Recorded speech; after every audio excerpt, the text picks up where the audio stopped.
Good evening, everybody, and welcome to another segment of the Late Night Show with Dr. Kojo. I'm your host, Kojo Sarfo, checking in from what was a fairly cloudy but still a very beautiful day here in Los Angeles, California. We're going to be talking about four differences between autistic women and neurotypical women.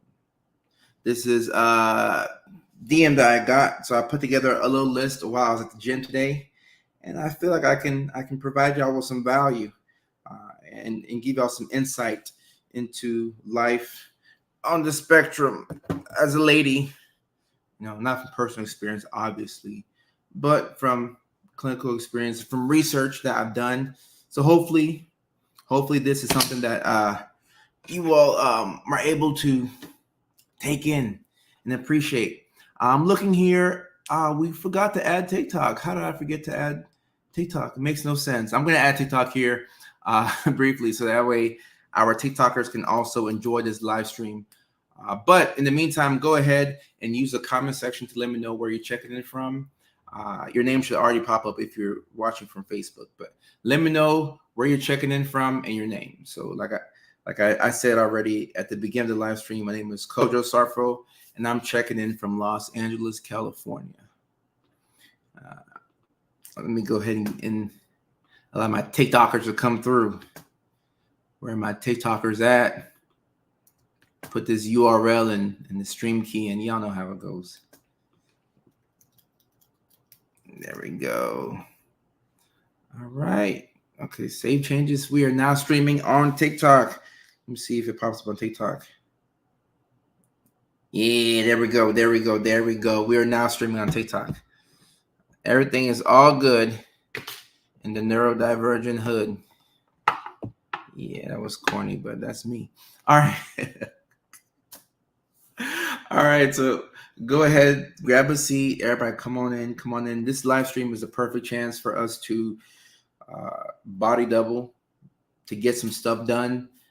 Maybe clean the house, do some dishes, do the laundry, catch up on some tasks. You can watch this. You're probably watching from your phone, but you can watch this and get things done passively. That's what I do when I watch live streams.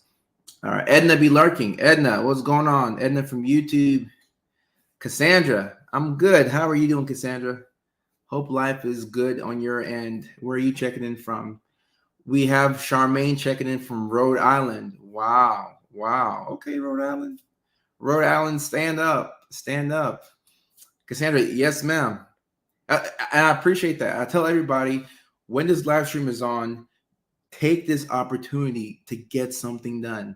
There's a lot of things that we're behind on. For example, I'm an hour late to this live stream because today is October 15th, which is the last day to file taxes in the state of California. And in true ADHD fashion, I waited until the last day. And then I have to figure out how to get into my IRS account and try and find my PIN. And, it's just been a day. And I paid a lot of money to my accountant to prepare the taxes. And I don't know why I waited, but that's neither here nor there. We have done that task. And now we're ready to move on. So, yeah, we can body double while we're watching this live stream. So hopefully you're learning something and getting things done at the same time. That way it's a win-win. Oh, and there's a tax account. And so you can imagine how stressful my day has been. It's been stressful, but it's been good because done is the best feeling. Like I feel like I took a huge dump. I don't know how else to say it, but I feel so relieved. I'm grateful. I feel like we know each other. We do through this platform, so we're friends. Cassandra is from Spring Branch, Texas. Okay, close to San Antonio. Yeah, I'm sure you have to tell people that's close to San Antonio so they can picture it geographically. Taxes and IRS.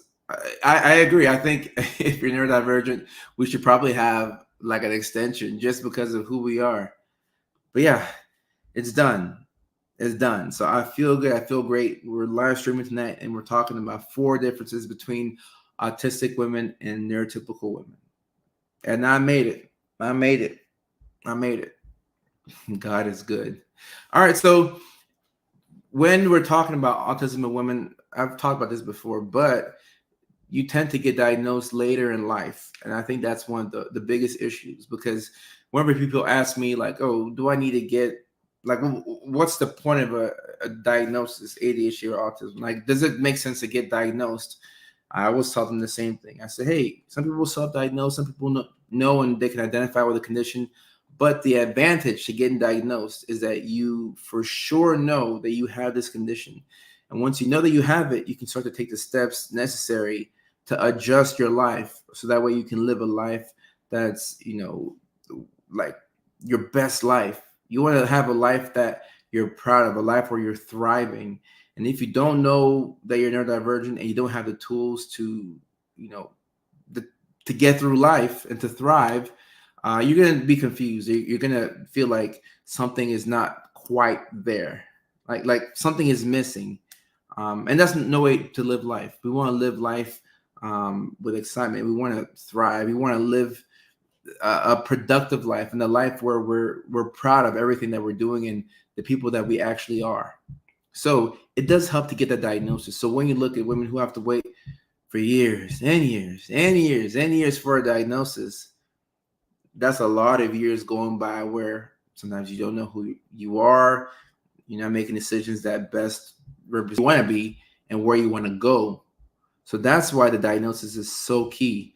And I'm going to talk a little bit about some differences between a neurotypical lady and an autistic lady. And you'll see why I'm saying all these things. Charmaine just came back from Vegas. I made it there and back. And you cooked dinner.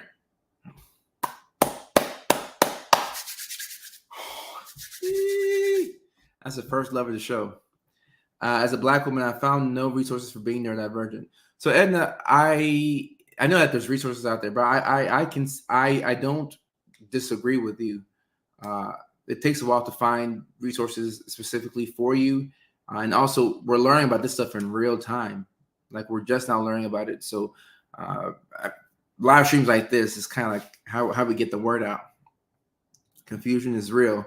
Everything was so foggy and felt like I was stumbling through life. Cassandra, thank you for sharing. And that's why when we can put the glasses on, when we put the glasses on and then we know what's going on, it makes everything so much clearer.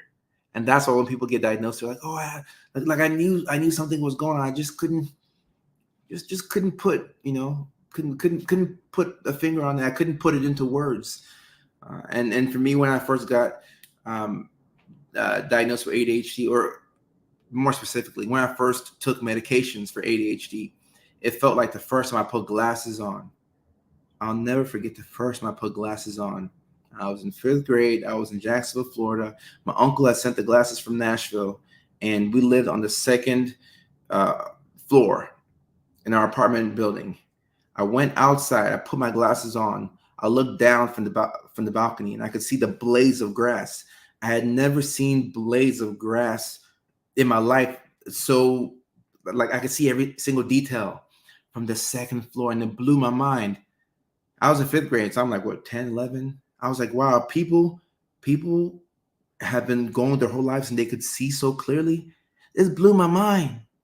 The first time I took stimulants for ADHD, I was like, wow, this is crazy. I'm focused. I've never been this focused before in my whole entire life. I went to the doctor. I got the prescription. I went to the Kroger in Grovetown. I picked up the medication. I took the medication. I went straight to my ex-girlfriend's house. And I went straight. I gave her a kiss and I went in her room. I opened up my laptop and I started doing my work. I didn't hang around and watch football highlights for 2 or 3 hours. I didn't try and grab her butt or get distracted on purpose. I opened up my laptop and I was doing my work. She thought it was a brand new person. So when you start to understand yourself better and you have the tools, everything becomes crystal clear. Crystal clear. And that's the goal. That's the goal. Dana, how are you doing? Happy to have you here. No one even thinks sometimes people don't believe it. So that's why we have to not explain ourselves to everybody, but at least the people who are most important to us in our life. Like, let them know, hey, this is, a condition I live with. This is how I am. So if you want to understand me better, boom, boom, boom, here are a couple of things. Or you can send like a 7-second TikTok or IG reel. That can be very helpful. Candace, how are you doing? Been a minute since I've seen you on here. Candace. And KT on TikTok is saying it's so hard to get diagnosed as an adult. I know, and I don't think it should be that hard. It should not be that hard to get diagnosed, but I know it's. I got some thoughts on that. I got some thoughts on that. All right, number one, the first difference. All right, that I've noticed. Autistic women have more negative interactions in social situations. So when compared to your neurotypical woman, autistic women have more negative interactions in social situations, especially during those formative years, middle school, elementary school, high school. And when I say negative interactions, this means that socially, you have a lot of things go wrong where you feel out of place, you feel awkward. The words that you rehearsed didn't work this time. And now you feel like your head's spinning fast. You deal with a lot of rejection if you didn't say the right thing. And now you're trying to figure out, what do I say the next time? This wasn't the right thing. It was clearly the wrong thing because the look they had on their face. The other time I said that thing 2 weeks ago, people were happy. So what do I have to say in order to fit in to make you have a lot of negative situations? And the negative situations, I guess the positive thing about it is that you learn people more, but then you use that knowledge to just mask more because now you know what you should say because you don't want to feel that rejection. And I'm not saying that neurotypical women don't have negative interactions. We all have negative interactions, but I do believe that when you're neurodivergent, the negative interaction that you have socially, you take it when you feel that rejection, you more so take it as like an attack on yourself, like I'm not enough. Whereas a neurotypical person would be like, all right, it wasn't my best day. It just wasn't my best day. I just couldn't get my words out today. Whereas you feel like, oh no, I'm defective. Like something's wrong. Like some screws are loose, or the negative things that you say to yourself are not helpful. And we have, as best as possible, we have to do our best to try and say positive things about ourselves. It sounds cliche, like you're telling a kid to be positive, but the words that you speak to yourself are very important. They're very important. Shannon from San Diego. Shannon, how are you doing? Been to LA for 4 years, almost 5. Never been to San Diego. Shame on me. Crystal is saying, just being a woman, no resources that are reasonable time-wise and affordability-wise. Being the homemaker while having a full-time job is hard, both time and money. We cannot make time. And this is true. You can't make time. So trying to find the most efficient way to go about things is going to be very difficult. So I think the first step, Crystal, is to acknowledge that things are hard or harder than you believe it should be, and then look for the opportunity because it can get better. But you have to acknowledge that it's hard first, because if you don't acknowledge that it's hard, you're going to feel like you're gaslighting yourself. Because you'll feel like, hey, I should be further along, or like I shouldn't be this drained just doing like basic day-to-day stuff. And then, you get into that loop of the negative self-talk and the shame. And, you start to say things like, oh, like a normal person shouldn't, as if you're abnormal. And you're not. It's just atypical. I'm not even sure what normal is. I've thought about it a lot, but I have not figured out what normal is. I still don't know. Ali, I'm making a constant effort to figure out who I truly am, my weird neurodivergent self, so I can be that person around my small group and continue to mask elsewhere. Ali, I got to give you a love of the show for your transparency here.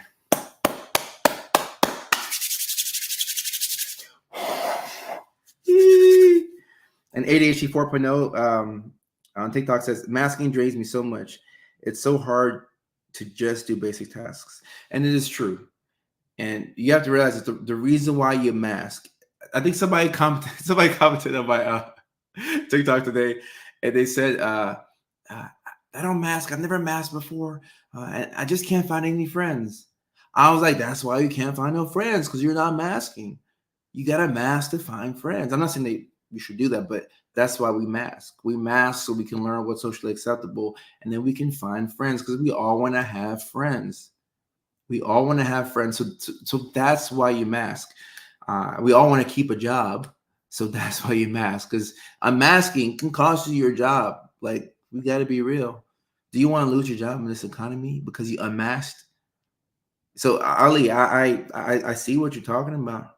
I see what you're talking about. You're trying to figure out who you are, and you want to be your authentic self around a small group of people, and then you'll mask elsewhere. I see nothing wrong with this, because somebody might say, "Oh, you telling her to mask?" I'm not saying that, but if you can start the unmasking process, look, this unmasking process might take years. If you're 34 years old, you live your whole life one way. You think you're gonna snap out of the masking in 2 weeks, in a day, after one, TikTok live or Facebook live? Nah, it doesn't work like that. Having sustainable and achievable goals in small bite sizes is practical, because you when you unmask a little bit, you feel a lot better, because now you feel like, okay, I'm starting to figure out who I am. Like I know who I am now. Like, it's starting to click. Adelina says, yes, it can, and it will take years. Yeah, on TikTok, Adelina, thank you. This thing can take years. It can take years. So don't try and get it all back in one summer. Don't try and get it all back in one holiday season, because you're just putting too much stress on yourself. And ADHD 4.0 says, I don't know my normal self. I masked for so long. There's nothing wrong with not knowing who you are. And you have to give yourself grace for all the things that you did with the version of yourself that you thought you were. This stuff gets deep, y'all. Put the tape on about the work. Sometimes you have to. Look, I'm going to be real with y'all. Sometimes you have to, or maybe spend less time with people that you're forced to mask around. But I'm not going to get on here and tell y'all to go to work tomorrow and show them exactly who you are, and fully unmask. No, it wouldn't be fair to you. Wouldn't be fair to your self-esteem. Wouldn't be fair to your bank account. Wouldn't be fair to your dependents. So we have to be practical about this. Gotta be practical about this. I started a whole ministry around people just giving themselves grace and loving on themselves, neurodivergent or not. Cassandra, I like this. I had to do it and have to always self-love a bit. The most rewarding thing I've done for the world. All my cards have been falling into place since starting a year ago. Cassandra, thank you so much. Drop the information in here. Maybe some of the people who are watching now, or people who catch the live stream after the fact, or some of the people on TikTok may see this and it can benefit them. I love the show for you. Love the show for you. And when you help people, it does so much good for you. Like, I could go on and on about what this platform has done for me personally. Like, helping people online, helping people in real life, it's changed my life. It's a reminder of the fact that, okay, I am needed. People do appreciate me. People do love me. People are better off because I'm here. If you don't have those reminders, you're gonna forget that. So I'm forever grateful to anybody who's watching my content, who's shared anything, patients I've interacted with. Like, y'all, your boy appreciates it. I really do.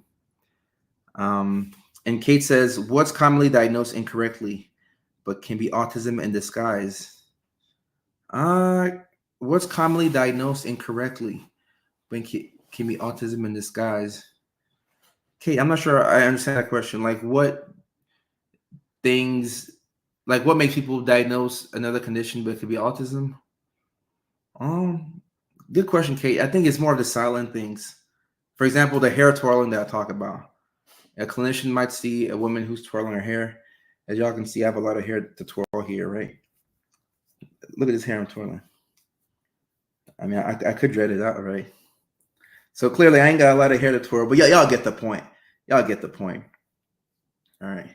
But if you're twirling your hair, a clinician could say, oh, this is anxiety, or it's OCD, or, like, why are they twirling the hair? And not realizing that could be a stim that is done to help you regulate yourself and help you feel better. Okay, I hope I answered. So Kate says, for example, I was diagnosed with OCD and depression, but another doctor said I could have autism. So Kate, this is what we're talking about. So Kate, we're on the same page here, because I was mentioning OCD or depression, but another doctor said I could have autism, and that's why it's always good to get a second opinion. Nothing is wrong with getting a second opinion. Like, I'm never offended every time a patient is wanting to get second opinion. I could be wrong. I'm pretty good at what I do, but I could be wrong. It could be an off day for me. Who knows? It could be off day. Cassandra says, affordable telehealth, certified Christian counseling. She's on Facebook. Facebook Love Me to Life Ministries, LLC, or anyone can text session to 210-920-1941. Thank you. I'm getting my own little one-woman podcast lineup. We should collab. You send me some info on how that can happen. Yeah, so Cassandra, reach out to my team, assistant at codersoftware.com. We may not have the opportunity to get this in this year, but even if it's next year, like I'd love to see how we can push this thing forward. Yeah. And Candace says, how do I help teach my kids not to mask so much? They do it all day and they're unaware. You got to take it little by little. Take it little by little. You don't want, it's really hard when you're a kid. It's really hard to be yourself when you're in 5th grade and, fully express who you are when everybody is a certain way. So like whenever you see your child being comfortable in one aspect of their life, anything that they're comfortable exhibiting to the world, I would promote that. That's probably the most linear thing that I do. So that way you're promoting something that they do that's unique. And look, it's the things that are unique that make us special. Like, wow, Allie, 1 second. Why would you want to ever hide that? Like the things that make you uniquely you, like that's the dope part about you. So why would you want to suppress that? For some Mickey Ficky that you don't even like anyway? What's going on? I'm very fortunate to have a job that jives in my ADHD and understanding boss who works with me, not against me, while I'm struggling with the task. It's the first job I've had flexible in now times. It's amazing how much stress has taken off of me. I'm able to do so much more physically and mentally now. Ali, I think I've been saying Ali. I don't know why I've been saying Ali. I think it's Ali. Ali, this is huge. When you have a boss who understands, it makes a huge difference. Some bosses are like, no, I need you to come in. You come in at 9. All right, make it figure. I'll get a new job. What's wrong with you? I'm gonna get me a new job. You come in at 9 and you take a lunch. No, Now we have to be held accountable. You can't let people just do what they want. But you gotta work with folks. You gotta give a little to get a little, right? I've been so wrapped up, I forgot to get to that list. Number two. Let me get to number 2 right here. All right. And now I'll read some of the comments on TikTok. I haven't forgotten about y'all. Autistic women are 7 times more likely to be victims of violent crime. I knew that if you're autistic, you're more likely to be victim of a crime, but I didn't know it was this startling. 7 times. It's crazy. That's crazy. And when you're a kid, right, your parents are there watching you. So your parents will, say, hey, a person is frowning, a person who's doing like this, they're angry. That could be bad. Let's step back. Stop sign red. We pause. What does it look like when a person is frustrated? Okay, let's give them some space. But as you get older, you don't have your parents around. And yes, Ali includes DV as well. When you get older, especially around those teenage years, that's when it gets. That's like when I would, not worry more, but just do your best to equip your teenage daughters with just some basic tools that we might have to review these things over and over. But hey, this is what it looks like when somebody is not our friend. This is not a safe person. This is a safe person. These are things that you should see to make you pause. And it sometimes comes from not understanding the social cues. When you don't understand social cues, you don't really know whether people are laughing with you or are they laughing at me. Like, is a joke funny, or like, do you think I'm hilarious, or you think I'm silly? Taking things too literally. Sometimes we speak in phrases, but if you take things too literally, then you might not understand that somebody's playing around, or it could be hard to sense danger. So this is something that it's important to teach your kids this, but we're all on this planet, and we share this planet. So I think it's helpful to look out for our fellow neurodivergent folks. And if you see something and you can say something, you can help somebody out. I think that's always a great idea. Rachel says, "Thank you. My dude actually listens when you speak." All right, so Rachel, a lot of guys, sometimes we do this where a lady says something and we're like, yeah, whatever. And that guy says something and we're like, it's some internal bias that we have. Or maybe Rachel, your boyfriend listens because I'm Dr. Kojo, but I'm just happy I could, communicate and get through to him. So I appreciate that. Edna says, I developed a resting bitch face because I don't want attention from men when I'm happy just bouncing down the street. Okay. And this is one way to do it, because if you're a girl, and I'm not saying that you should mean mug everybody, but if you don't want any guy to ever come up to you and you walk around like this, no guy's gonna come up. Well, actually, I can't say that. Some guys are persistent. Some guys are like, hey, man, let me holler at you. But for the most part, I'd say like 85% of guys can see that, okay, she doesn't want to be bothered. If you walk around like this, like if you look annoyed, nobody's gonna come in and talk to you. I walk around, and look, I'm not saying that you should walk around like this, but sometimes when you're too friendly, you invite a lot of disrespect. I'm not saying we shouldn't be friendly, but sometimes you just have to let people know how to treat you. And unfortunately, this is a very effective method. Just walking around like this, it works. Let me look at some comments here. And Latte, I appreciate you. Some of the comments to y'all. Wow.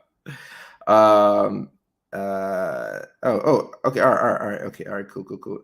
Now, I may have to mute you just for a little bit. Yeah, sorry. I appreciate you. Roy, thoughts on B-Spar? I try not to give thoughts on medications, but at least I haven't seen a lot of efficacy from B-Spar for my patients, but it doesn't mean that doesn't work. That's what I've seen. This got my feedback yesterday. So Denise on TikTok just got diagnosed with autism at age 44. Don't know what that means. Oh, it just means that the way that you communicate with the world is different from how a neurotypical person will communicate with the world. So because you speak in two different languages, you got to make some adjustments. All right. My dad, we moved from Ghana, West Africa, to Norway in 1994, so something like that. I was a kid. So you have my dad and my mom, two African Mickey Fickies in Norway, maybe the whitest country on earth. So the way that they found people, the way that they found their first friend, they looked through the Yellow Pages equivalent and they looked in it for people who had African names. And my dad was at the airport in Norway and he called up this random Ghanaian guy because it looked like he had an African last name. And I called him, the guy came and picked him up from the airport. And that's how my dad made his first friend in the country of Norway. Because you have, like, I respect my parents so much. You have two brand new Africans in Europe. They speak they speak Norse. We speak Twi, but we speak English as well. When you speak two different languages, how can you communicate? What's up, V? Hey. What's up, boo? You speak two different languages. So it's confusing. You don't know how to relate to them. So likewise, if you're neurodivergent and specifically autistic, the way you communicate is different than somebody who is neurotypical, right? So understanding these differences and accounting for it is going to make your life way easier. I get taken advantage of too easily walking around like I don't want to be bothered or walking into the bar. Yeah, it's helpful. Finally, look, the resting bitch face, I think it's helpful. And like I said, it's not going to deter all the guys. You're still gonna have some drunk guys who come out and they're gonna try and holler at you. But the average guy, it's kind of that's the reason why I don't holler at chicks at the gym. You'll see girls who'll have their headphones on like this, and they're bumping Eminem or Sabrina Carpenter, or whatever they're listening to. But if they're looking down, then socially, even though I'm neurodivergent, I know that okay, that means that I don't think they want to talk to me right now. Bailey, go ahead, shoot the question. So Bailey, I can't comment on specific medications, but I can say that ADHD stimulants can make you more anxious sometimes. And you mentioned something about weight gain. So I'll just put the question up here. I can't comment on the specific medications, but what I will say is that whenever you're getting placed on, look, anytime y'all start a new psychiatric medication, you really should ask your provider, is this going to make me gain weight or is it going to make me lose weight? A lot of the meds that we start, it makes you gain weight. So you would think that they would tell you that. At least I do. Like I know what makes you gain weight and what makes you not. One of the problems with me mugging is it'll also cause problems with women. Yeah, true. Yeah, true.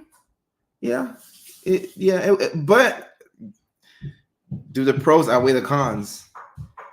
And once you find like a girl who's like, oh, this could be my friend, you can let them know, all right, like I got me mug, so that way I don't get, that way nobody bothers me, so on and so forth. We're at the 30-minute mark too. Somebody dropped the magic word in so we can get we can get the water break going. Jackie, no problem. Jackie on TikTok, no problem. Celestial System.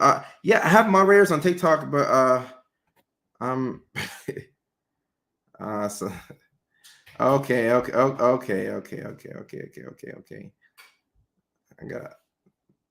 gotta mute this person for the whole live. I try not to block you. I try not to block, but I'm trying not to block.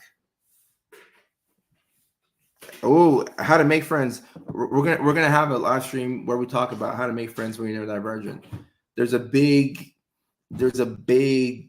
thing going on right now with loneliness. I definitely feel it too. Like when my siblings are in town or when the guys are in town, it helps. But I feel like we're a bit more lonely. It helps having my assistant over there, but like I think in general we are a bit more lonely. All right, let me see. Did somebody drop the magic word in? Do y'all know the magic word? Kate said magic word. Kate, y'all know what the magic word is? Seth, the topic tonight is four differences between autistic women and neurotypical women. And we've already done 2. So we're going to do 3 and 4. How to meet people in a not creepy way. All right, we need to have a whole live stream on this. Trust me, we'll talk about it because the loneliness is, I think, it's just a key part of the neurodivergent experience. But it does beat the disrespect you get from fake friends any day and every day. Bailey, you think you're creepy?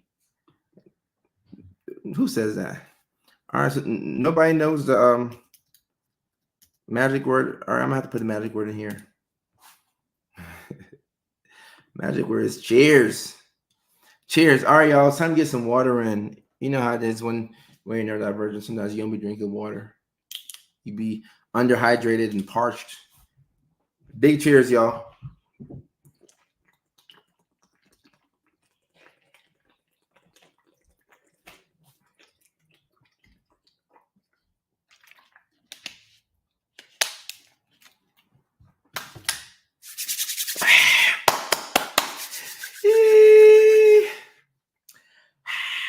Cheers.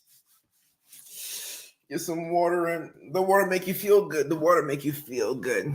And yeah, it is really hard to get 8 glasses a day. And Bailey says, I stare into people's eyes too long. Can't help it. All right, so look, Bailey, What's the thing in my mouth? If you know you stare into people's eyes for too long, you can help it. Like if we're making eye contact. Okay, all right, cool. Like, you kind of learn. Okay, I'm gonna look away for a little bit. Like I'm talking to you. Oh, that's crazy. Yeah, that's what's up. Yeah, yeah, yeah. Like you learn over time, or once you get comfortable with somebody, you can say, hey, you know what? I do this thing where I be staring for a little bit longer than I think I should be staring. So just let me know if you feel uncomfortable, or you know, they must think you're DTF. Bailey, maybe. I mean, Bailey, maybe. Like, I think at least as a guy, when um like if a guy is asking, how do I know that a woman likes me? Because of like the things that she does. At least in my opinion, I'm getting better at picking up on if somebody's flirting with me. But one of the main things is eye contact. Whether it's being held for a long time, but also it's that second look. It's that second look. Let someone look at you. The look again. That second look. That second look gives it away. I'm gonna start asking that to guys. Yeah, I mean, I got big eyes too. But you don't have to adjust yourself all the way for somebody. Ashley on TikTok says, if you notice the guy keeps looking away, should I do less eye contact? I mean, how you doing? So our Ashley on TikTok, if you notice the guy keeps looking away, you shouldn't do less eye contact. I think the best thing to do is to just acknowledge, like, hey, let the person know what's up. Say, hey, I noticed that you're looking away a lot. Just checking in to see if everything's okay. Like when you're nervous, it helps to call it out. It's like I learned this in stand-up comedy. If I'm up on stage and I'm bombing and no jokes are hitting, I'll just be like, all right, so like clearly y'all came to see how unfunny I am. Like this is not funny, is it? And then people are like, yeah, you're not funny. And then they'll start laughing. You're acknowledging the obvious. Communication is key. Communication is key. I had to say back to back with my fiance when we first met. Right, and look, now you have a fiance, so the communication is. I have to sit back to back. Oh, okay, wow. Oh, you have to sit back to back. Oh, okay. That's interesting. Somebody says eye contact is difficult. See too much. Our eyes are a glimpse into so much more. Yeah, it can be hard. Laura Jean says, how do I find a neurodivergent person to date? Tired of being misunderstood. Laura, I truly believe that, and I'm not saying that if you're neurodivergent, you have to date somebody who is neurodivergent, but if both people are neurodivergent, I think the understanding piece of the relationship is much easier. That doesn't mean that they'll fully understand you, but they'll make more attempts to understand you because they understand you more. Like when I made the joke about my autistic ex and how I'm looking for a girl who's autistic. Yeah, it's a joke, but there's a lot of truth in it because this is somebody who, maybe I've heard the story, but the girl who I was dating who's autistic, this is way before the TikTok stuff and everything. She just wanted to spend time with me. That's all. She just wanted to spend time with me. Remarkable. It's crazy. And I was up in Virginia. I got my first big boy job. I finally got my doctorate. I'm finally making good money. I was sleeping on an airbed for like 2 months. Why? I don't know why. Because I finally have like some money, but I was sleeping on an airbed for 2 months. And that's the thing with us as guys. Unless a girl comes in, like we can live on remarkably little. We can eat finger foods, So like if I'm eating an autistic girl, even I'm already eating chicken nuggets. I can't cook. It's already compatible. But she came in and like when she first came to Virginia, she would fly back and forth because she was coming from Savannah, Georgia. But when she came into Virginia, she slept on my airbed, didn't say a single thing. I've never seen a girl so happy on an airbed. Like material things don't really matter to autistic people. I think, unless it's their thing. I'm on the airbed, and she's having the time of her life on the airbed. And I remember looking at her, and she's on the airbed, and she was just so happy. And I thought to myself, I said, all right, tomorrow morning, I'm gonna call my mom, and I'm gonna ask her, Mom, how can I buy a mattress? Because this is a little ridiculous. And the very next day, I went to get a mattress, and I got a real bed. And like that's kind of how you get things out of a guy. I mean, he has to want to do it, but she did make me feel bad for having a air bed. I'm like, all right, cool. Say less. I'm gonna go get a real bed with a bed frame and a mattress and a mattress foam. I'm gonna get some real pillows. I said, no more air bed. I know you're riding with me, so no more air bed. I'm gonna get a real bed. Yeah, I was already eating the chicken nuggets, so I ain't stressed now by no finger foods. Yeah. At some point, and also like if I was unemployed or something like that, it just felt good to know that like if I didn't have anything, no money, no resources, you would thug it out with me on the airbed. So like once I knew that, I'm like, all right, cool. No more. We're gonna get a real bed tomorrow, and we're gonna go out to a real restaurant, and take a break from finger foods. We're gonna go to Food for Thought on I forget the road, but it's in Williamsburg, Virginia. Food for Thought, that restaurant close to Ripley's. I forget the road, but it's on that main road in Williamsburg, Virginia. I'm like, let's go get some real food because you've been through too much torture. Big Fuzzy Yak, how are you doing? But if there's a neurodivergent, like I don't know why Tinder or like all the apps, like they should have a neurodivergent option. I think or maybe there should be an app, and maybe the way you the way you would get the way you would get verified on the app is you have to show your diagnosis. Like I'm a card carrying member of the ADHD Society. Like, I'm spoken for. I got my card. Lucky, I met my husband at the vape shop where he worked because Facebook friends and talked for a while and finally decided to meet up in person. That was 8 years ago. Congratulations. That's what's up. Online dating is how most people meet their person nowadays. And I can't speak on that too much. I'm not too well versed on the online dating type of thing, but that's where things appear to be going. I will no longer use Ride or Die. Yeah, you need someone who can thug it out with you. Someone who can thug it out. Lady Lay says my card has a lot more on it. Hey, Lady Lay, whatever you have on your card, ADHD, autism, OCD, put it all on there. Put it all on there. Big Fuzzy Yak, I'm doing good. Laura says, people always think that I'm being mysterious when I stare at them. I'm just That's funny. That's funny. A neurodivergent card is the only ID outside my. Yeah. Wouldn't that be dope? Where's my wallet at?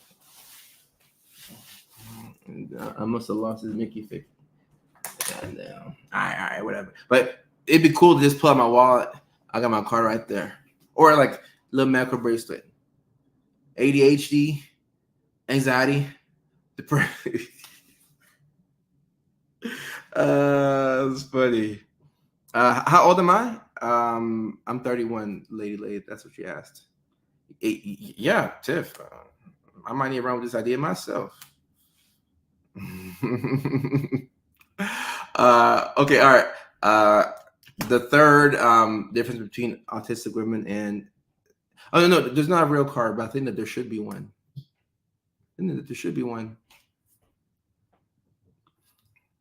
Oh, the Friends app. Oh, I know there's a Friends app. Okay, that's interesting. The third difference between autistic women and neurotypical women. So, 3 times more likely to, but actually to be more specific, 3 times more likely to attempt unaliving, and also 3 times more likely to, complete the unaliving. So that's why it's so important to, to create a world for yourself. Hey, shout out to the person who just finished their taxes 5 minutes ago. We're on the same page. You must be in California as well. But that's why it's so important to create a world for yourself where you feel worthy of love, attention, and respect. Because if you're neurodivergent, so if you're autistic, the world as it comes, you can't just be dropped into this world and you're good to go. Your self-esteem is going to be high. You're going to like yourself. No, you got to make modifications. You got to make adjustments. You have to tweak a couple of things, or else you're going to be forced to operate as a neurotypical person, and that's going to drain you. You can do it for a little bit, but my goodness. Bob Marley says you can fool some people some of the time, but you can't fool all the people all of the time. So if you're operating as a neurotypical person, at some point you're going to get burnt out. So when you create this world for yourself where you truly enjoy who you are and you're stable in your sense of self and your identity, can't nobody mess with you. These are some of the things that help to keep those unliving thoughts away. Yeah, this saw a real. Oh, Chrisella, thank you so much. I appreciate you too. Thank you so much. Yeah. So keep in mind, and I remember I had a patient who. I hope she's doing well. I had a patient who, I think I diagnosed her with autism last year. But either way, she was depressed and anxious for years. Like it was like at least 10 years since she had been depressed. And look, anytime somebody's been depressed for like 10 years, that's not normal. Like I've mentioned this before. It's not normal to be depressed for 10 years. I'm not saying it's a bad thing, but it's not normal. Like depression is low energy, fatigue, poor concentration, losing interest in things. Everything is harder to do, irritability for the better part of 2 weeks. For 2 weeks. If this is going on for 10 years, is not depression. It is depression, but something is causing that. Could it be that you're being forced to live as a different type of creature? When you're one way, you're having to live as a neurotypical being. When you're a neurodivergent Mickey Ficky, it's gonna drain you. It's gonna drain you. People self-medicate. Right. And look, I'm not telling y'all to garden. Don't take my words and roll with it, because I know some people will. But I'd much rather have people get high than unalive themselves. That's all I say. I'm not saying fix one problem with another problem, but I'd much rather you go gardening than to unalive. I think anybody would do that, right? I don't think that's a far-fetched type of a thought. I think. How do you, Stephanie? You address it with your doctor straight up, but you have to have you have to have a doctor who makes it. You need a provider who lets you tell the truth. That's why I try and come as myself all the time, because like if you're gonna come and lie, like what's the point? Like I love when my patients would say, like, look, I had a patient one time. It was a telehealth appointment. So I'm on my iPad. The patient is on their phone. I kid you not. Halfway through the appointment, my patient starts rolling up. He starts rolling up a blood.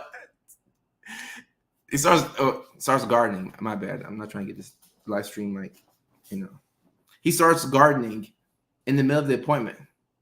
He's like, you don't mind if I do? I said, go ahead. Go ahead. Now, that's not the time to say, hey, the hydrocarbons from the smoke might clear out your medications faster. No, like we'll get to that. We'll get to that. At least the person's alive. Like at least we can start somewhere. Don't make them feel bad, And if they say, hey, are there some reasons for me to stop gardening? Well, I can give you a lot of reasons why. But in the moment, like one thing at a time, one thing at a time. Carissa, I'm on a break right now. I'm on a self-imposed break. You know, I'm trying to do this celibacy thing for a little bit. I'm trying, and I've been able to do it for a little bit, so it's pretty cool. So I'm on a break. I'm chilling, but my celibate knees getting weaker. I'm getting weaker. Stephanie, it's just as simple as this right here. Like, tell your psychiatrist, hey, like, I don't know, I think I could be autistic. What do you think? They can diagnose you. They might refer you to somebody, but they can diagnose. This shouldn't be that difficult, but it is. I know it is. It's that difficult. He kind of plays it off. Well, so you might. I'm not telling you to fire your psychiatrist, but you might need a different Mickey Ficky, because, like, what will a diagnosis do for you? Like, this live stream. I don't know what part you came in on, but number one was autistic women have more negative interactions socially than neurotypical women. Number two, 7 times more likely to be victims of violent crime. Number three, there's an increase in SI and unaliving tendencies and ideation when you're autistic. That I have one more for y'all, but those 3 right there, that's reason enough to pursue a diagnosis, at least for identity reasons. Like, you need to know who you are and why you operate the way you operate. Because once you know that, you can make the adjustments. So if you have a provider who's a bit flippant about this, you might need to find a different Mickey Ficky. And guarding tends to work really well in the beginning, but there can be a lot of like the residual effects and the memory fog, and it's not as harmless as people think it is. I just have to say that. Playing hard to get. Oh, like, am I playing hard to get? No, I'm not playing hard to get. I'm just decentering women in my life. That's why I'm on this celibacy break. I can't even say the word. Even the word is an annoying word, but I just had to decenter the opposite sex for just a little bit, clear my mind. I'm in LA, so there's like I've never been in a city where like I can leave the house today. I left the house today to go to the gym, but from the time that I leave the house and come back home, you would see like 35 baddies. That's too much for my brain. Like, let me take a break.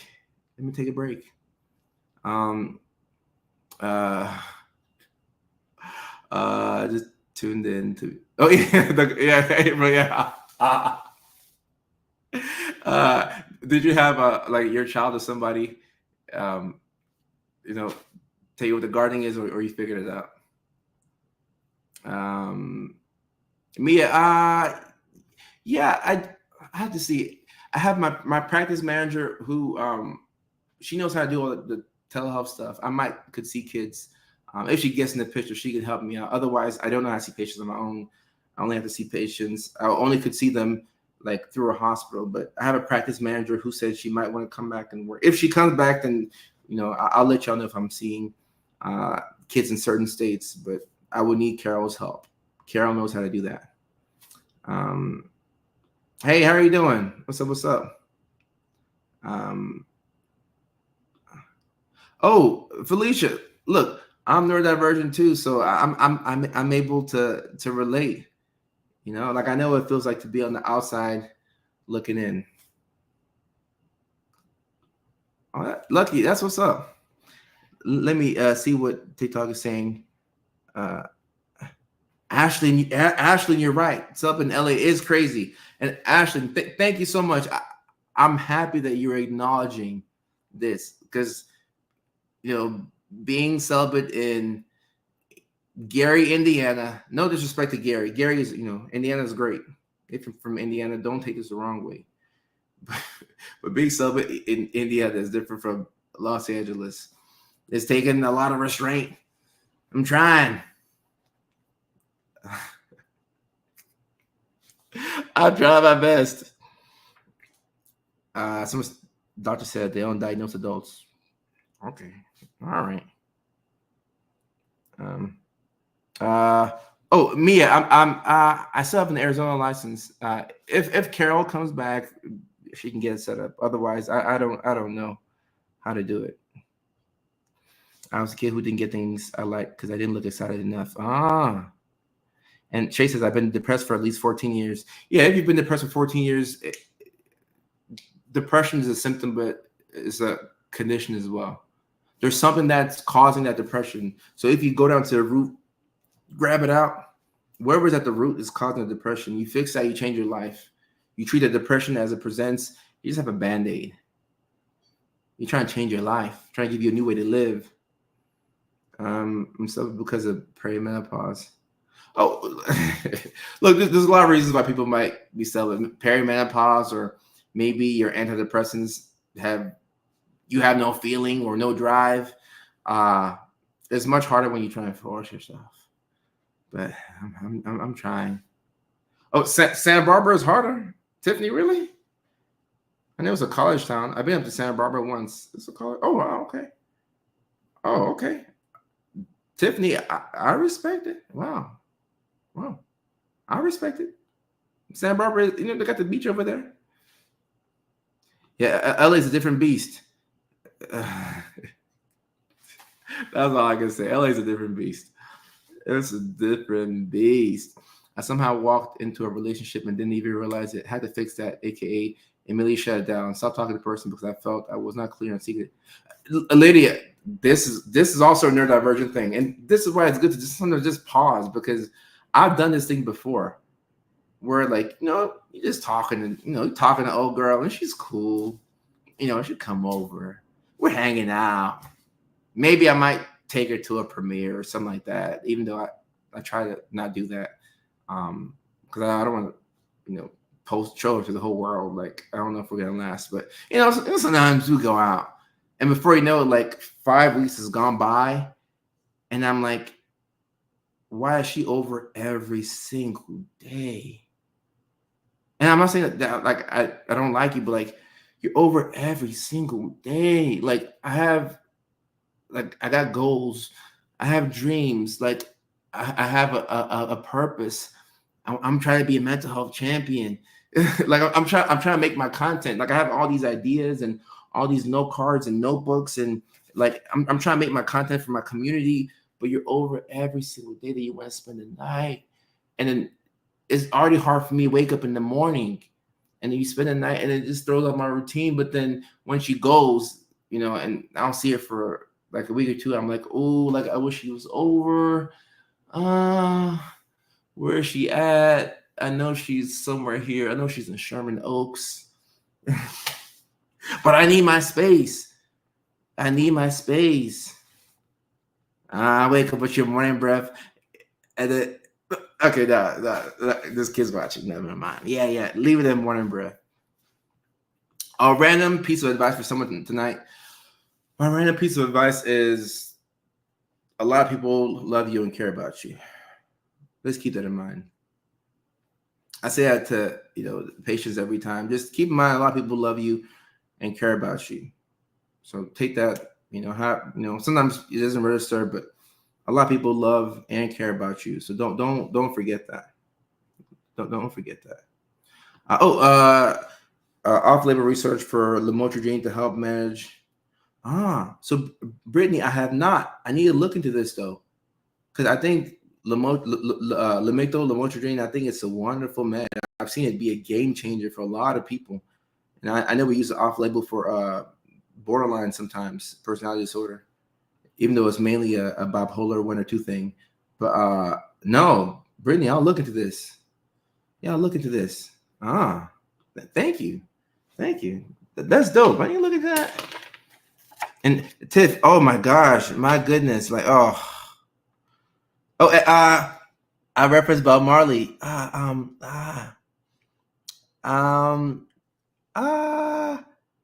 Miss, I forgot her name. I was jamming with her on TikTok Live the other day. Oh no, but that's my Bob Marley listening buddy. But let me see.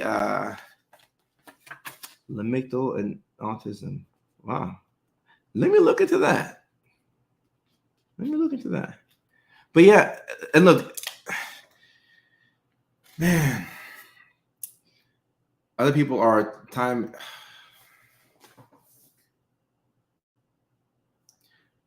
I don't want to go too off topic, but I was talking to a friend about this, and I was telling her because she's bi and she's in an open relationship, so she was dating women for the first time, and I said, "Hey, I gotta warn you about women.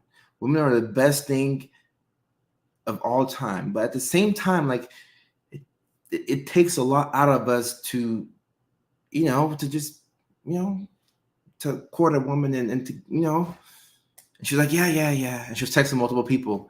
And today she texted me, she said, Kojo, I'm giving up dating. It's too draining. I said, you've seen how things are from our perspective.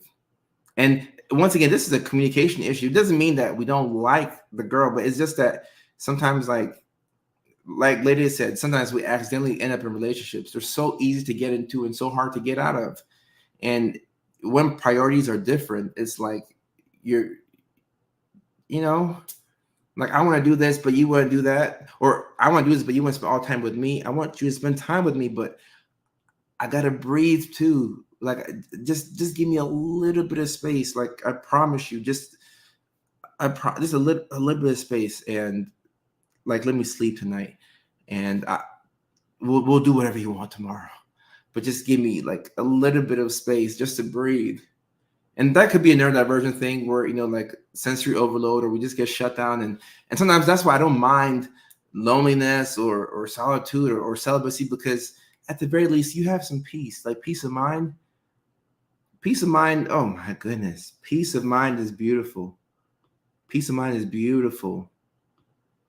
I'm an ADHD and ASD converge. Yeah. But look, Brittany, going back to the earlier talking point of somebody on TikTok were saying if you're dating somebody and they're also neurodivergent, like would that be better? It could be, because that person could understand you, and maybe and that's why once I with an autistic girl, like she's probably burnt out too. So how can you like overwhelm me when you're burnt? We're both burnt out. We're just gonna like chill out for a little bit. Just relax. Just relax. I've never thought about this, but I know there's a lot of efficacy to psilocybin. A lot. All right, let me answer a couple of TikTok questions. Why does gardening cause dissociation? Because that's what gardening does. Gardening, it makes you present, but also separates you from reality. Hannah says, I do better on my own. And yeah, Hannah, maybe so. I clicked your profile. It says 26. Let me see. Living my best life. Yeah, you can live your best life. You can live your best life solo. Not say you should do that all the time. Oh, Amina, I'm still doing TikTok live. And I'll go on TikTok after being on Facebook, for the after party. I'm gonna do that too. Our relationship should have a safe space for. Yeah, see, it's small things like this that make such a huge difference. And when you understand yourself, then you're able to, articulate your needs, because there's a difference between your wants and your needs. But when you understand that, hey, I get overwhelmed a lot, and just having a little bit of time for myself, but people like when you have to lie to when you lie to somebody, you realize that person has created an environment where they made it easy for you to lie, because you telling the truth, you got rejected. So you learned over time to lie to them, to adjust to being with that person. So when there's a safe space and you can communicate with the other person, and you all make a concerted effort to not take things personally, you can really go somewhere. I was in a relationship with a woman for 2 years a long time ago. It was too much. And look, by hearing and hearing by, as difficult as it is to date women, I will never stop. I will never stop. I can take the pain. I just need a little bit of a timeout from time to time. But I mean, I know why people are in same-sex relationships. Like, It makes full sense to me. But for me, no, I love women too much. I will take the pain. I will take the pain. Give me the pain. Give me the pain. I can handle it. I can handle it. I promise you, I can handle it. I'll dig deep somewhere and handle it. But having somebody who knows you, because consideration is a very high form of love. It's just a really good feeling. It's a really good feeling. Cassandra, this is all I'm trying to say.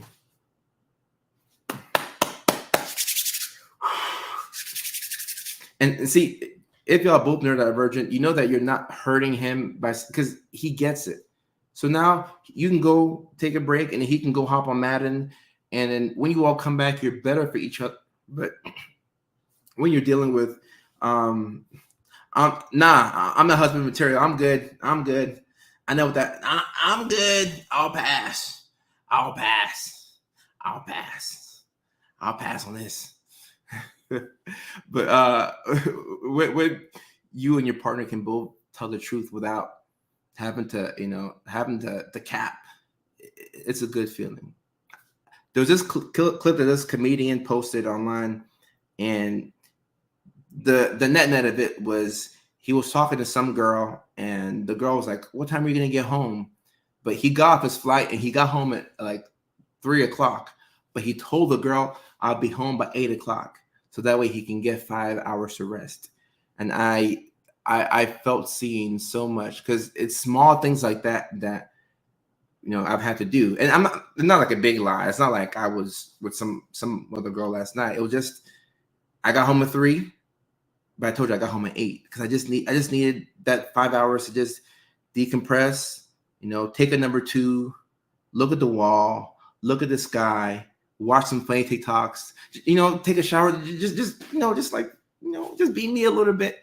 And then now we can hang out.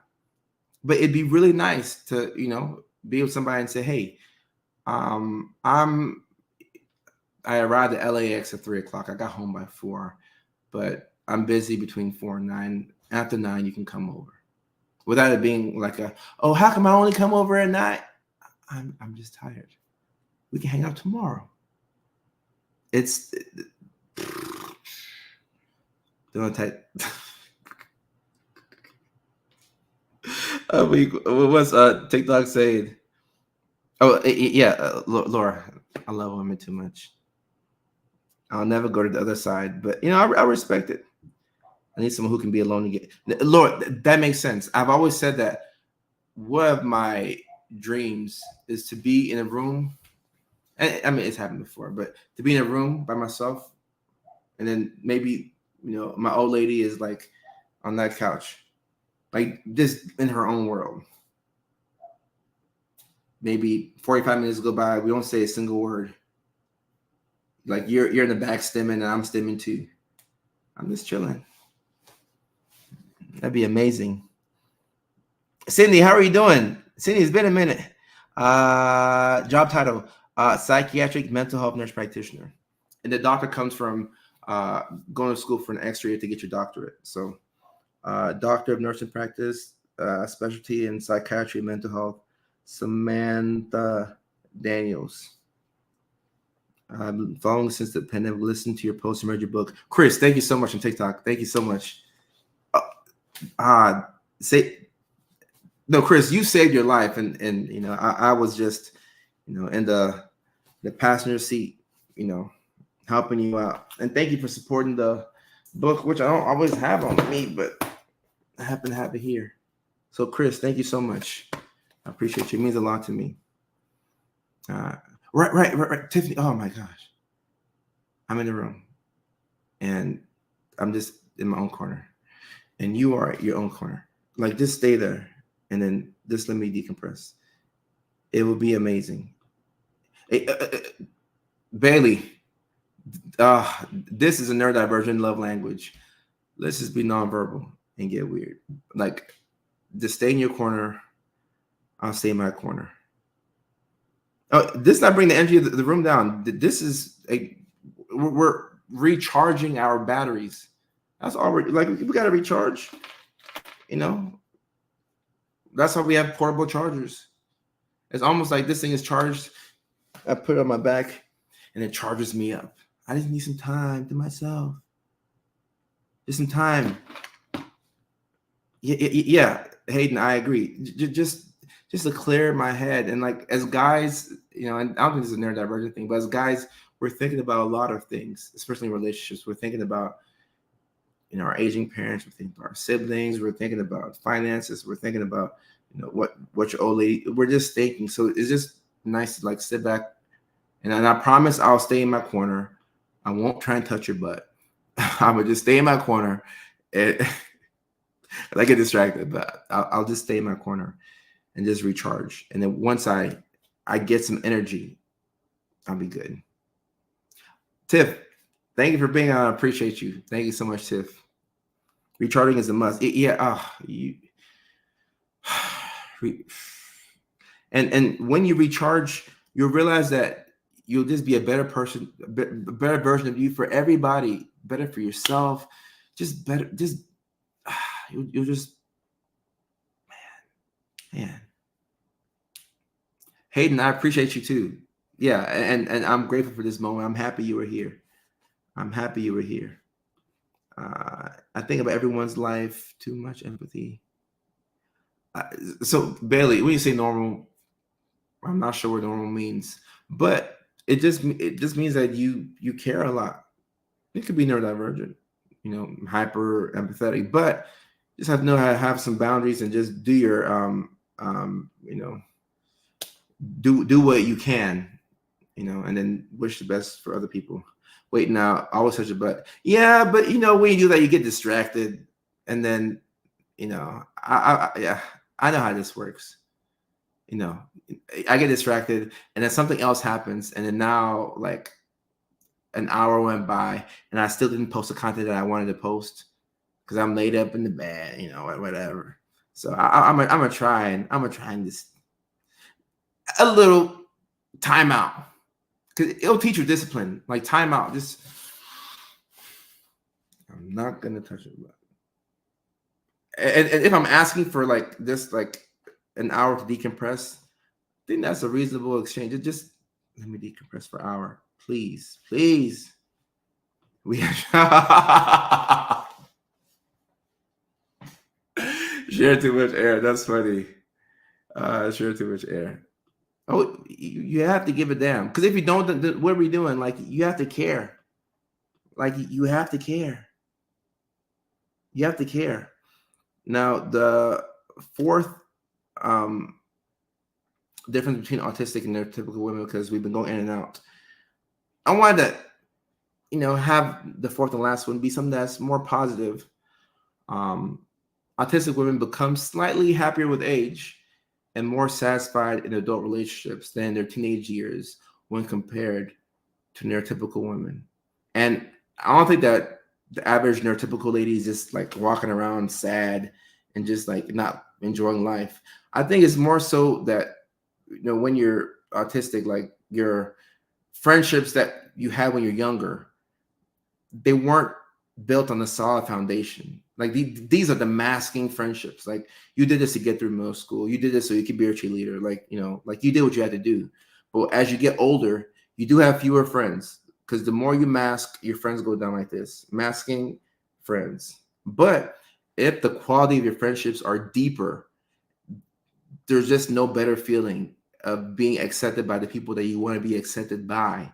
So as you, and this, once again, this is why it's important to know yourself, because as you know yourself and you have the right tools, you do become a little happier with age and more satisfied.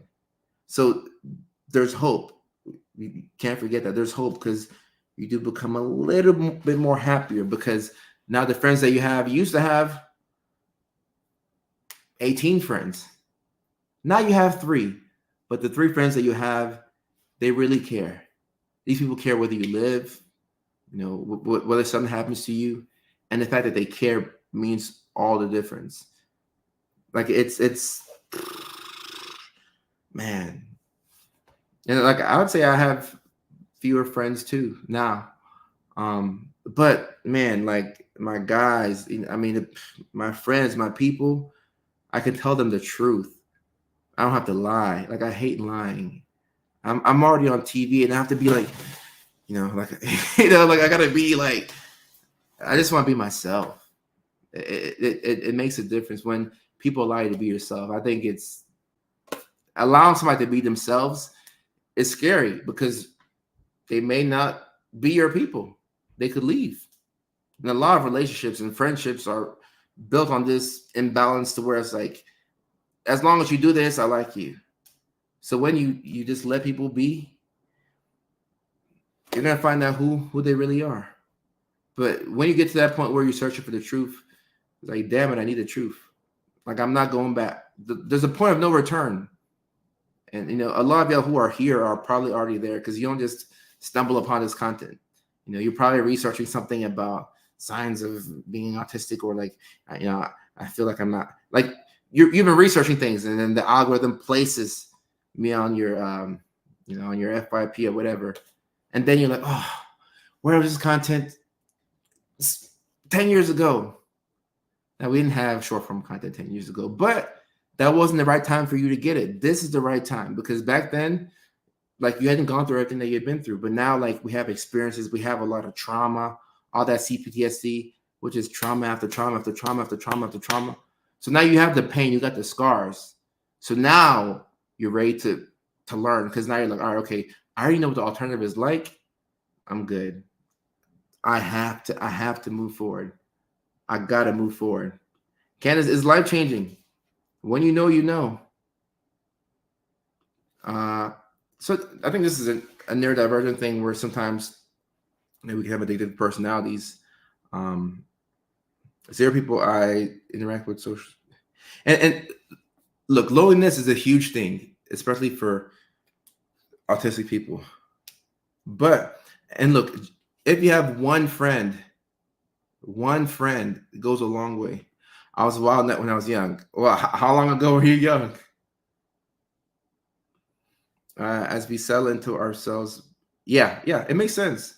You don't have as many friends, but the friends that you have, these are your like you can accomplish anything with these friends. You talk to them in confidentiality. You're not worried about something coming out.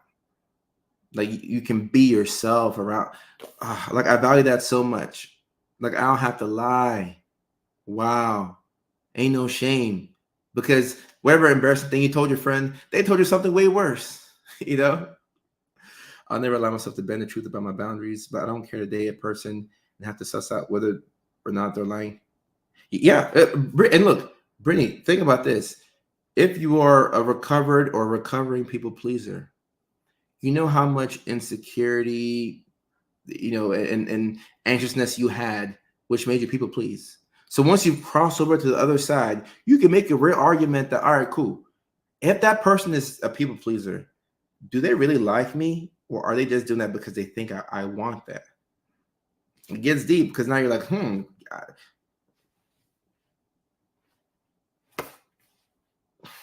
Cassandra, I appreciate you.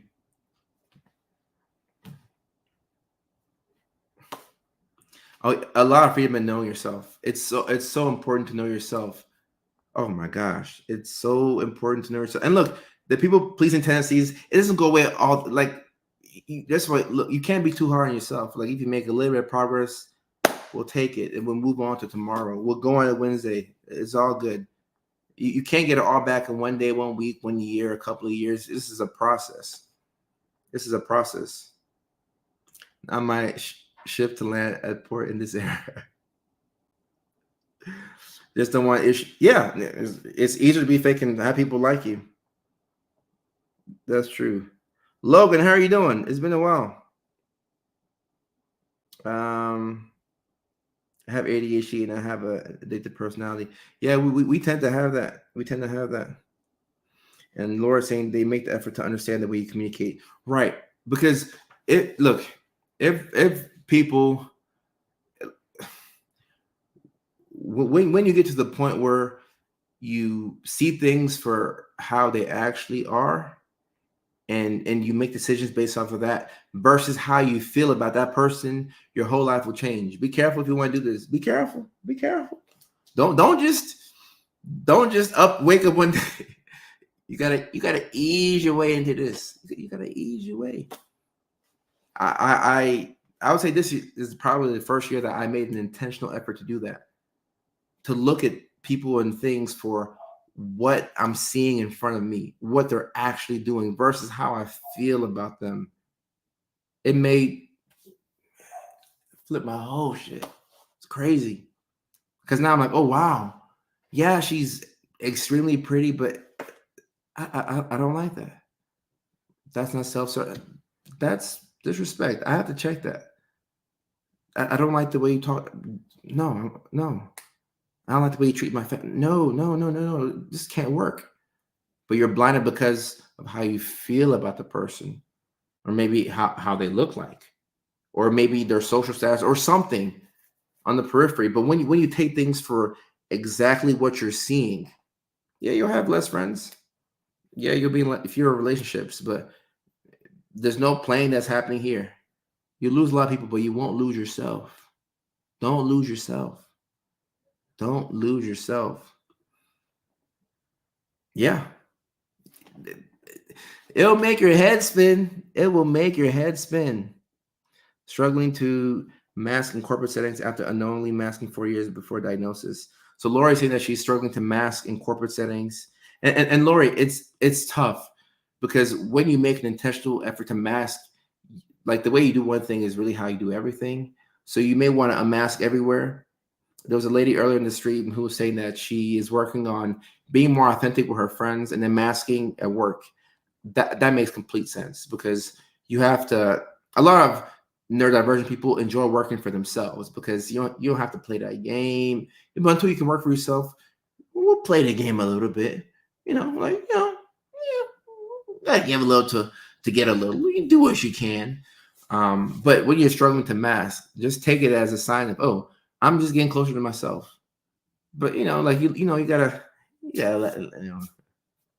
laugh a little bit here and there. Yeah, a little something at the corporate dinner. But you can get in your car and laugh about it like crazy. Mask off. I gotta go listen to this song afterwards. Bailey, I appreciate you. I'm masked so hard, my voice be annoying. All right, so Bailey, look, I'm just using it as an example. Look, Bailey, if you found somebody, okay, who all the weird things that you do, you couldn't annoy that person. And this person, every single weird thing you did was like just so amazing to them. Think of how your self-esteem would just like, you'd feel unstoppable. You can't be stopped because everybody else is like, oh, she makes too much eye contact. Her eyes are big. No, they're just not your people, and that's all.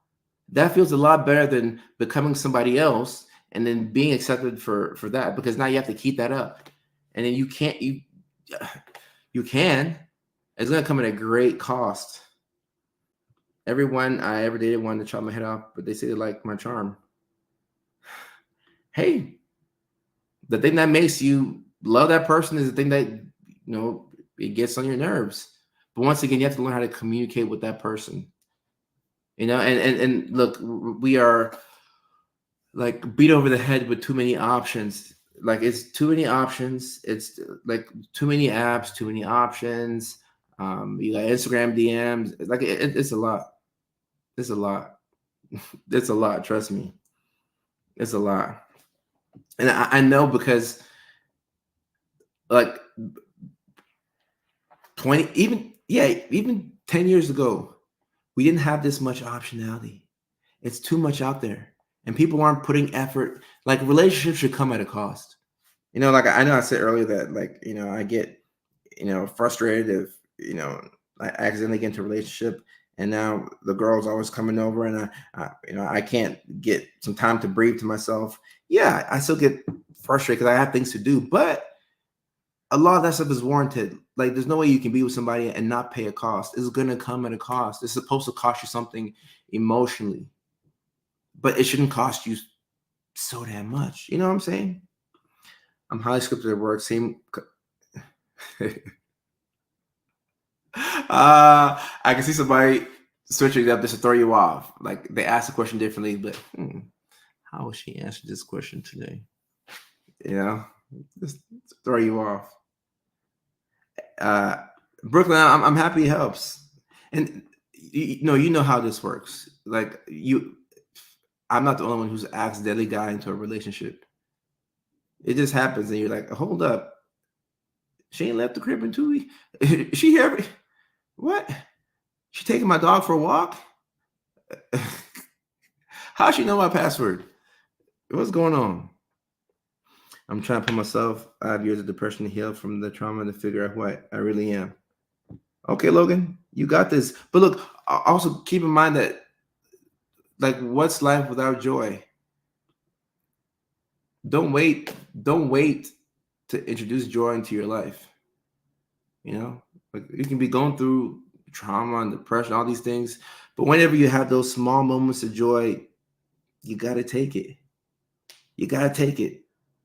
When you see something happening on the street or something funny, or like a baby smile, like take these opportunities.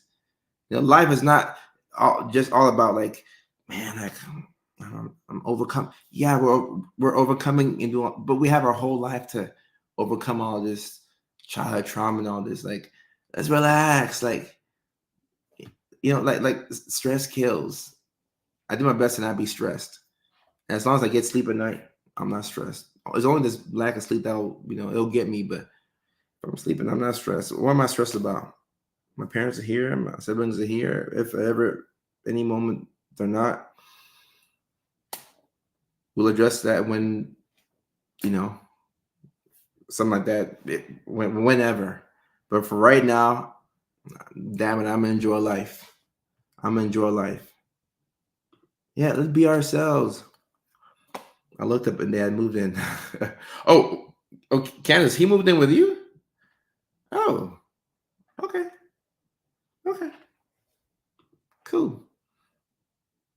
Tara, I appreciate you. And likewise, when I look at the comments, I'm like, okay, there's other neurotypical Mickey Pickies like me that it feels good.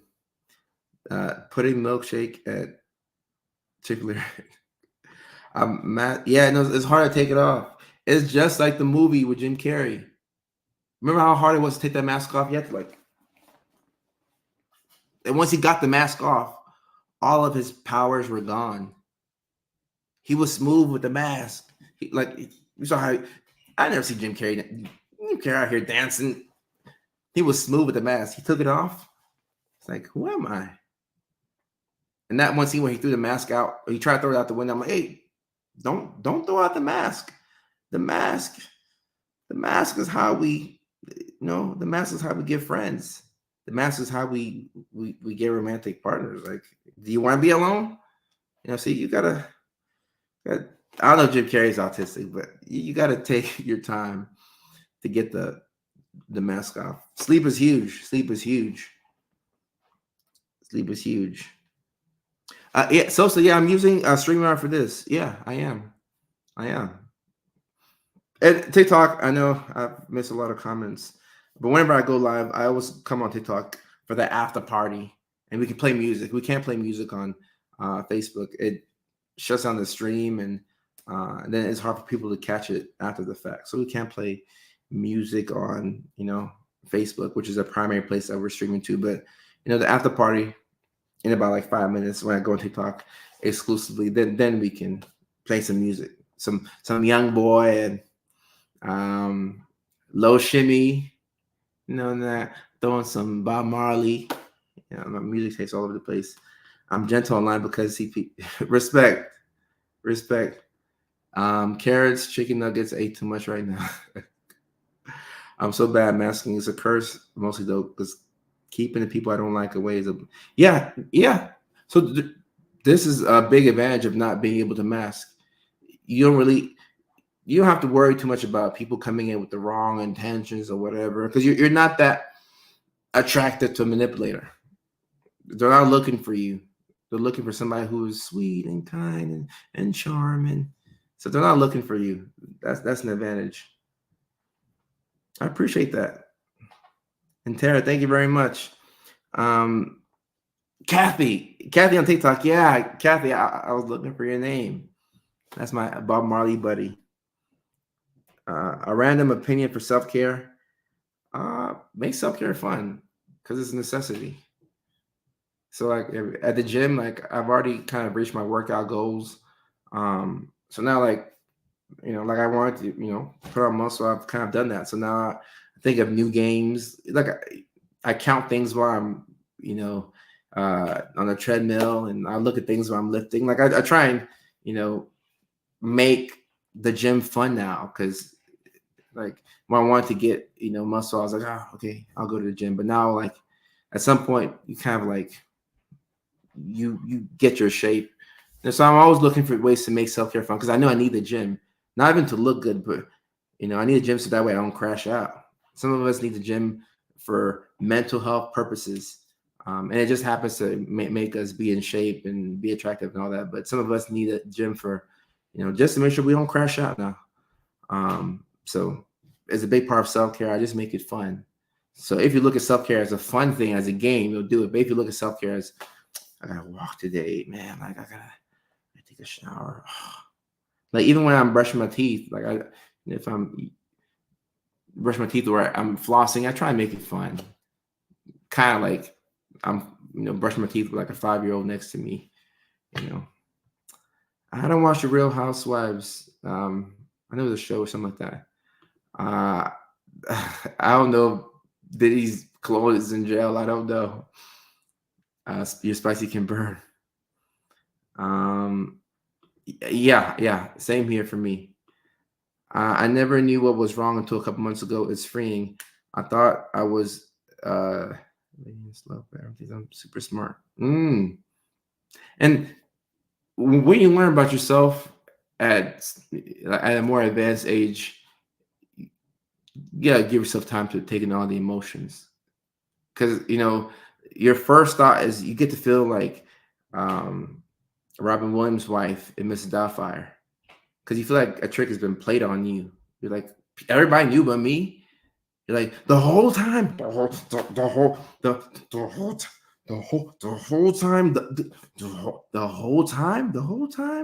the whole time. She was so angry. She was like, the whole time. She was so angry. Everybody knew he was Mrs. Doubtfire but her. That's kind of how it feels like to be diagnosed later in life. Like, hold up, you put two together and it's like, hold up. Somebody should have noticed something. That's crazy. So you gotta give yourself some time. Candace, well, I'm happy you're back here. I finally learned I actually have ADHD. Yeah, everything makes so much sense. The whole time. I need to go back and watch that. I love that movie. My parents, I think that was their favorite movie growing up. That was my parents' favorite movie. We watched a lot of Robin Williams, rest in peace, but mainly Mrs. Doubtfire. The whole time. I was diagnosed with PDD at a fairly young age, and Dylan, yeah, and now that you know this, of course, like meds and stuff can help, but like I urge you to figure out, all right, what are some, like, how can I tweak my life to, even if you can make one small adjustment to make your life a little bit better, never pass up on that opportunity. Because a lot of times when you're living in pain, you're not realizing that time is going by. You're not enjoying these moments. You're not enjoying because you're like you're fixated on the problem, which makes the problem worse. So anytime you have to know a diagnosis so that you can take care of yourself. But when try and find those small tweaks in there to just improve the quality of your life. That's why I feel free here. Free to be me. And this is one of the best compliments that I could get on the live stream. It really is. And I appreciate you for this because I make an intentional effort, not just on live, but in my personal life, to let people be themselves. And it's very painful because when people show you who they are, I'm like, dang, I got to act on this. I'm like, oh my gosh. I'm like, I had tickets for us to go to Alabama to the game, and I had tickets for us to go to Chicago for my comedy show. Now I have to cancel these tickets because I know who you are now, and I really liked you, and I thought we had something going on. I thought you wanted to have kids. That was personal, huh? Y'all could tell. But yeah, when you let people be themselves, you are opening yourself up to losing people, but then you find your people, and that's what I found here, and that's why I appreciate y'all. Oh, 5 a.m. in the UK. So what's up? Scooby doing live stream. I grew up being female in the 80s, and I also had major behavior problems. Mm, mm, and this is why sometimes timing, like those of us who are learning this now, we are at an advantage as opposed to um, people who grew up in the 80s and 90s with ADHD. Like now talk about CPTSD, make you ficky. Make you ficky. Yeah, a little situation.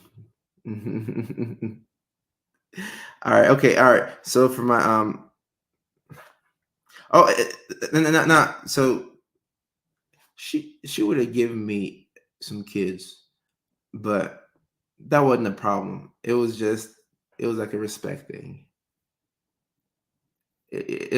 By hearing by yeah, it's a respect thing. I think a lot of women don't realize how important respect is to us as men. Respect is everything. Like a lot of women would accurately say, "Oh, all guys care about is sex," which is yeah for the most part. But respect is higher than that. So when the respect goes away, then we no longer have a relationship.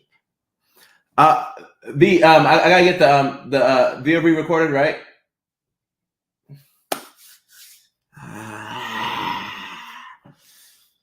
Oh my gosh, I have to re-record a video for a brand deal, which is late. Dating. So we will continue this dating conversation or divergent conversation. We'll continue it on TikTok. Give me 15 minutes after re-record a video real quick, and then we'll hop on TikTok. What time is it? It's 8:45 in California, so that means it's 11:45 on the East Coast. It's kind of late, but if you're up, um, if you're up, in 15 minutes we'll go live. It'll be a late night stream. It'll be live on TikTok. I'll give it to my TikTokers, and we'll talk about the disrespect, dating with ADHD. We'll talk about it all. So I will see y'all in about 15 minutes on TikTok. For those of y'all who won't be able to make it, I'll see y'all at least next week on the live stream. And I appreciate y'all and I love y'all. Thank y'all for being here.